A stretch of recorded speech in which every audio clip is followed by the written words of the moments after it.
यह कहानी है रामू की, जो एक मजदूर था। उसकी दुनिया उसकी पत्नी सुनीता और बेटे छोटू तक सीमित थी। गरीबी और ठंड के बीच वह हर दिन अपनी जिंदगी को बचाने की लड़ाई लड़ रहा था। रामू, यह ठंड हर दिन बढ़ती जा रही है। छोटू का बुखार ठीक होने का नाम नहीं ले रहा। उसकी हालत देखकर मेरा दिल बैठा जा रहा है। अगर हमने कुछ जल्दी नहीं किया तो पता नहीं क्या होगा। अब और इंतजार करना सही नहीं है। कुछ करो रामू। सुनीता, मुझे भी छोटू की फिक्र है। मैं जानता हूं कि हालात कितने मुश्किल हैं, लेकिन मैं क्या करूं? हमारे पास ना तो सही ढंग से खाने के लिए खाना, पर मैं हार मानने वालों में से नहीं हूं। ऊपर वाला सब देख रहा है, वह हमारी मदद करेगा। मैं कुछ ना कुछ इंतजाम जरूर करूंगा, बस तुम हिम्मत रखो। रामू, मैं हिम्मत कैसे रखूं? छोटू को ठंड में तड़पते हुए देखना मुझसे नहीं हो रहा। अगर उसे कुछ हो गया तो मैं जी नहीं पाऊंगी। ऐसा कुछ नहीं होगा सुनीता, हमारा छोटू बहुत बहादुर है। मैं अभी जाऊंगा और कुछ लकड़ियां लाने की कोशिश करूंगा। जब तक मैं वापस आऊं, तुम छोटू को गर्म रखने की कोशिश करना। सब ठीक होगा, ऊपर वाला हमारे साथ है।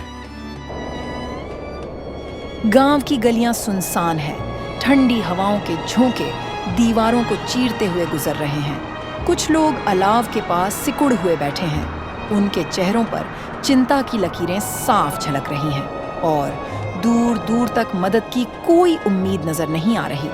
ठंड ने पूरे गांव को अपनी चपेट में ले लिया है। इस ठंड में रामू के घर के हालात बहुत खराब हो गए थे। वो मुखिया के पास जाता है मदद मांगने।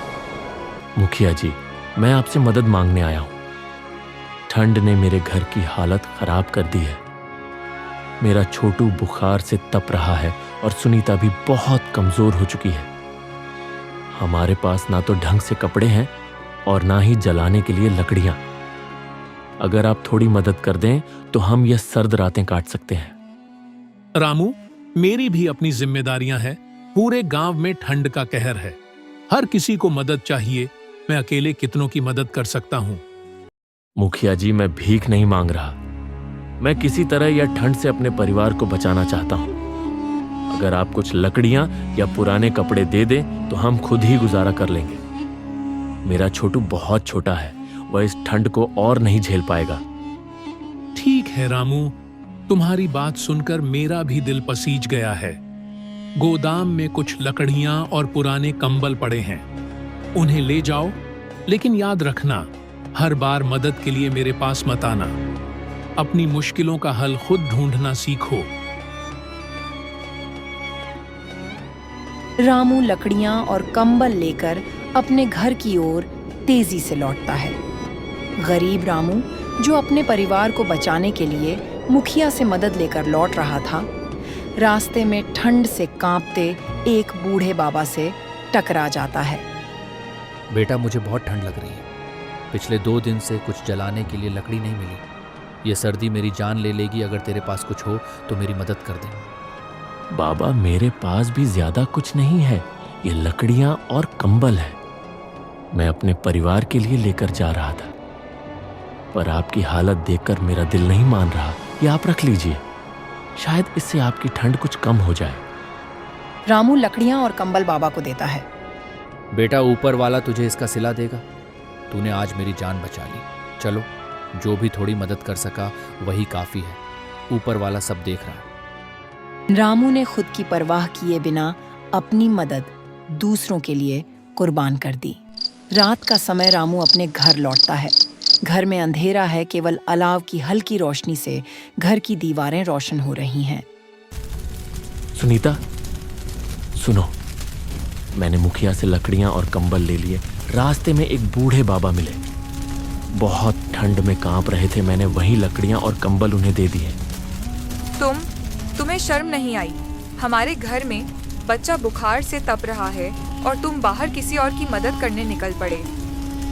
क्या तुम सोचते हो कि यह सारी बातें सिर्फ अच्छे कर्मों से हो जाएंगी?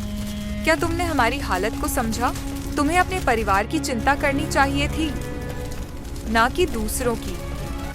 सुनीता, मुझे ऐसा नहीं करना चाहिए था। मैं समझ सकता हूँ कि तुम किस दर्द से गुजर रही हो। तुम सही हो, मुझे पहले अपने परिवार की परवाह करनी चाहिए थी। मैंने जो किया वह ठीक नहीं था और मैं तुमसे माफी मांगता हूँ। मैं जानता हूँ अब हमारी हालत क्या है, पर मैं फिर से कहता हूँ, जो कुछ भी मैं कर सकता हूँ मैं करूँगा। मैं तुमसे वादा करता हूँ कि अब ऐसा कभी नहीं होगा। तुमसे बहुत उम्मीदें थी रामू, लेकिन जब तुम्हारे पास कुछ नहीं था तो तुमने किसी और की मदद कैसे की? हमसे ही नहीं हो पा रहा था और तुम चले गए। मैं जानता हूँ सुनीता, मैंने गलती की और मैं इसके लिए माफी मांगता हूँ। बस तुम मुझे भरोसा दो कि हम फिर से मिलकर इस मुश्किल घड़ी को पार करेंगे। मैं हमेशा तुम्हारे साथ हूँ और इस बार सब कुछ ठीक होगा। जब रामू ने बूढ़े बाबा की मदद की बात बताई तो सुनीता का गुस्सा फूट पड़ा। परिवार की चिंता और हालात की बेबसी ने उसे और भी परेशान कर दिया। अब रामू के पास केवल एक ही उम्मीद थी, अपने परिवार को बचाने का। जंगल से लकड़ियां काटकर बाजार में बेचने का। ठंड बढ़ती जा रही थी। रामू जंगल से लकड़ियां काट कर लेकर बाजार की ओर निकल पड़ा और रास्ते में अचानक से बहुत तेज से बारिश शुरू हो जाती है और वह अब कर भी क्या सकता था, उसे कैसे भी करके आज बाजार में उस लकड़ी को बेचना था, क्योंकि उसके पास सिर्फ एक उम्मीद थी, कुछ पैसे जुटाना। रामू बाजार में पहुंचता है और वहां भोला जी दिखते हैं। रामू उनके पास जाता है लकड़ी बेचने के लिए। भोला जी देखिए, ये लकड़ियां जंगल में बहुत संघर्ष करके काटी है, जल्दी से खरीद लीजिए। घर में छोटू को बुखार है, हमें दवाइयां लेना है। रामू भाई, लकड़ियां तो ठीक है, लेकिन यह देखो, ये तो सड़ी हुई है, पानी से भीगी हुई है। तुम समझ नहीं रहे? ऐसे लकड़ी के तो कोई खरीदार नहीं होंगे। तुम्हें इसके लिए 10 रुपए नहीं, बस 6 रुपए ही मिलेंगे। क्या भोला जी ये क्या कह रहे हो?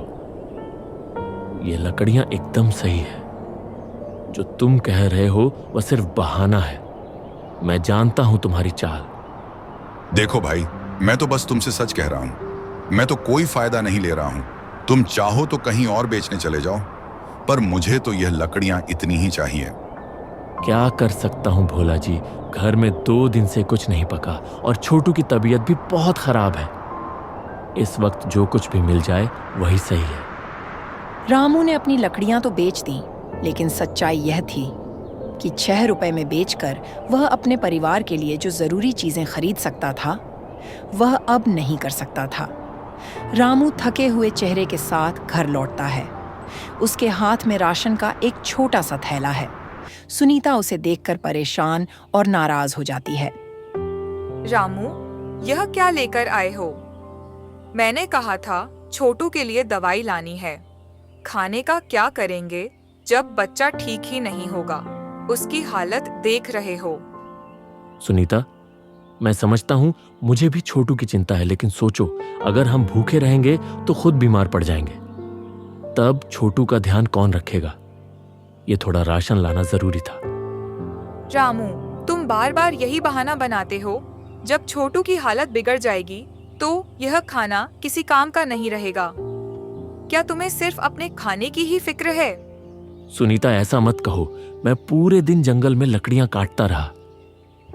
ठंड से मेरी उंगलियां तक जम गई, लेकिन भोला जी ने लकड़ियों के सिर्फ 6 रुपए दिए। मैं क्या करता? जितना मिला उसी में बस ये राशन ला सका। मैं मजबूर हूं। भोला जी ने कम दाम दिए। तो क्या तुम इतनी आसानी से मान गए? क्या हमारे पास लड़ने का भी हक नहीं है? मैं हमेशा समझौता करती हूँ, लेकिन अब छोटू की जान खतरे में है। रामू, यह सिर्फ तुम्हारी मजबूरी नहीं है, हमारी जान का सवाल है। मुझे माफ कर दो सुनीता। मैं और क्या कर सकता था? ठंड ने हर किसी को बेबस कर दिया है। कल फिर से जंगल जाऊंगा और दवाई के लिए कुछ ना कुछ इंतजाम करूंगा। ठंड ने न सिर्फ शरीर को बल्कि रिश्तों और उम्मीदों को भी झकझोर कर दिया था। रामू की मेहनत और सुनीता की चिंता इस सर्द मौसम में अपनी लड़ाई लड़ रही थी। अगले दिन रामू फिर से लकड़ी काटने जंगल की ओर निकल पड़ा। जंगल पहुंचने के बाद लकड़ी काटने लगा तो उससे लकड़ी कट नहीं रही थी, क्योंकि ठंड इतना था कि हाथ तक काम नहीं कर रहा था। हे भगवान, अब मैं क्या करूं? इतना ठंड है कि हाथ काम नहीं कर रहा है मेरा, और मेरा बेटा उधर बीमारी से लड़ रहा है, और मेरे पास इतने पैसे नहीं हैं कि मैं उसका अच्छे से इलाज कर सकूं। अगर ऐसा ही रहा तब तो मैं अपने बेटे को खो बैठूंगा। रामू इतना बोला ही था कि वहां लक्ष्मी माता प्रकट हो जाती हैं और बोलती हैं, रामू, मुझे सब पता है कि तुम कितने परेशान हो, मगर तुम्हारा इम्तिहान लिया जा रहा था कि तुम इंसानियत और पैसों के बीच में किसे चुनोगे। तो तुमने इंसानियत चुना, जो कि ये बड़ी अच्छी बात है कि तुम अपने से पहले दूसरों का भला सोचते हो, और यह इम्तिहान तुमने पास कर लिया। और इसके बदले में मैं तुम्हें ये सोने की कुल्हाड़ी देती हूँ, जिससे तुम अब लकड़ी बड़े आराम से काट सकोगे और इस प्रकार अपने परिवार की भी मदद कर सकोगे। और इतना कहकर लक्ष्मी माँ गायब हो जाती है और रामू वह कुल्हाड़ी से लकड़ी कटता है और उसे बाजार जाकर बेच देता है, और उन लकड़ियों के पैसों से अपने बेटे के लिए दवा ले जाता है, और घर पहुंचकर वो सारी बातें अपनी पत्नी को बताता है जो जंगल में हुआ था। और इस प्रकार से धीरे धीरे उनकी परेशानी दूर होने लगी और उनको बेटा भी अब ठीक हो जाता है। इस कहानी से हमें ये सीख मिलती है कि हमको हमेशा सब्र रखना चाहिए। फल तो हमें कभी न कभी तो ऊपर वाला देगा ही। धन्यवाद।